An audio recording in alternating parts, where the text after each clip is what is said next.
The phone was on speaker when she said it. "He's having memory problems." Her voice was calm, practiced, almost kind. I stood in my study, staring at the wall where my company's first framed contract still hung. My name at the bottom, my signature steady. 40 years old, inked when my hands didn't shake, because they never did. "Early dementia," she continued, speaking to my friends like I wasn't there. "We're handling it as a family." I watched the red light blink on the phone. Recording. She didn't know that. I said nothing. Let the silence stretch. Let them fill it with their concern, their pity. I heard chairs scrape. Someone sighed. Someone said my name softly like I was already gone. Then she turned to me. "Dad," she said gently, "you don't remember agreeing to step back?" I looked at my hands. Still steady. I smiled. "Of course," I said. "Whatever you think is best." That was the moment I understood. Not the theft. Not the lies. The intent. She wasn't pushing me aside. She was erasing me. It didn't start with hatred. It never does. It started with paperwork. A stack of documents slid across a glass table by a lawyer who wouldn't meet my eyes. Temporary authority. Emergency clauses. My signature already there, copied. Clean. Too clean. "She's just helping," people said.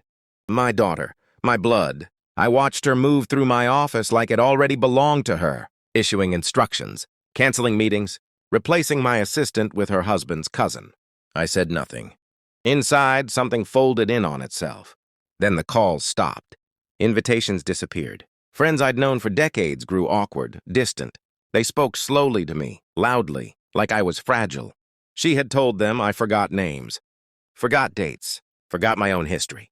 I remembered everything, including the night her husband called me drunk, begging me to fix something, including the way my daughter intercepted that call the next day, smiling too wide. Then Thanksgiving.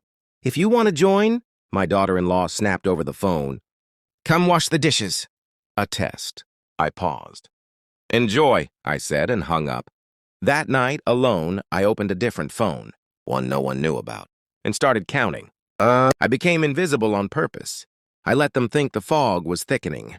While she played CEO, I watched from the shadows she forgot existed. Offshore transfers, shell accounts, my company's assets bleeding quietly into places with unfamiliar names, always routed through her husband. Interesting. I pulled phone records, cross-referenced timelines, hired a private auditor under a different name. Quiet, precise. Every day she'd call, "Dad, did you eat? Dad, you missed an appointment." I'd thank her. Inside, I cataloged. Then the arrest hit the news. Fraud, embezzlement, international warrants. Her husband's face on every screen. My phone stayed silent for exactly 3 hours. Then it rang, and rang, 71 times. Voicemails stacked like panic attacks. Her voice cracked, uncontrolled. "Dad, please." I didn't answer. Instead, I sent one message. A photo. My villa in Switzerland. White stone, blue lake, quiet power. She understood immediately. We met in my old office. She sat where I used to sit. I handed her a folder. No speech, no anger, just facts. The recording of her telling everyone I had dementia. The forged signatures. The transfer trails. The clause she missed. The one that returned full control. To me, the moment. Criminal liability touched the executive office. Her hands shook. "Dad," she whispered. "I was protecting us." I looked at her. Really looked. "You asked me to waive my grandparent rights," I said softly. "That wasn't protection." She broke then.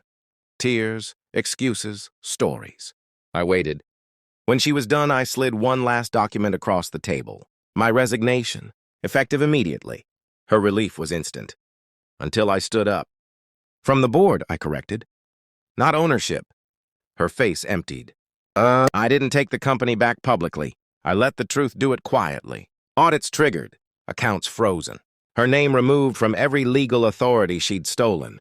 Friends learned the truth, not from me, but from court filings and news articles. I watched from afar. She called, cried, begged. "I have nothing," she said. I believed her. I had already transferred my remaining assets. Months ago, clean, legal, untouchable. The company would survive. She wouldn't. Not the way she wanted. I never raised my voice. Never threatened. I simply stepped out of reach. I sit on the terrace now.